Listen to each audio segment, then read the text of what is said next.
ఇన్నేళ్ళ నుంచి రోడ్లు ఉండిందా? ఇప్పుడే కొత్తగా వేస్తా ఉన్నారా?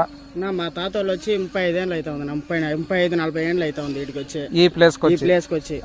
నేను పుట్టలేదు ఇటుకి వచ్చినప్పుడు. ఓకే, నేను వచ్చి 15 ఏళ్ళకి నేను పుట్టినాను ఈడొచ్చి.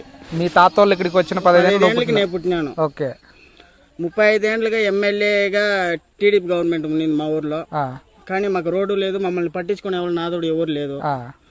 వైఎస్ఆర్సీపీ వచ్చినాక ఇప్పుడు సీసీ రోడ్ వేస్తా ఉన్నారు, నీళ్లు సౌకర్యం లేకుండా ఉండే. యా గవర్నమెంట్ అడిగినా ఆ గుట్టుకి ఎవరు వేస్తారులే, ఆ గుట్టుకి ఎవరు వేసేకి అయ్యలేదు, మీరెవరు మమ్మల్ని పట్టించుకునేది అనేసి గమనైపోయినారు.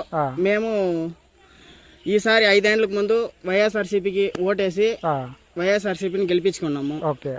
మాకు ఇప్పుడు రోడ్ వేస్తా ఉన్నారు, కంప్లీట్ చూడండి, కంప్లీట్ చేసిన చాలా దూరం రోడ్ వేసినారు. నీళ్ళ సౌకర్యము 3.5-4 ఏళ్ళకి ముందునే వచ్చేసింది మాకు మొత్తము. ఈ ప్రభుత్వం వచ్చిన మాకు రోడ్లు అంతా మారిపోయింది. దానికి ముందు మేము ఏమన్నా టీడీపీ వాళ్ళని అడిగకపోతే మీ ఆ గుట్లో ఉండారు, మిమ్మల్ని ఎవరు పట్టించుకోకుండా ఉండ్రి. 35 ఏళ్ళకి ఎమ్మెల్యేగా గెలుస్తా ఉన్నాడు నారా చంద్రబాబు నాయుడు గారు. కుప్పంలో 35 ఏళ్ళకి ఎమ్మెల్యేగా ఇచ్చేసినారు.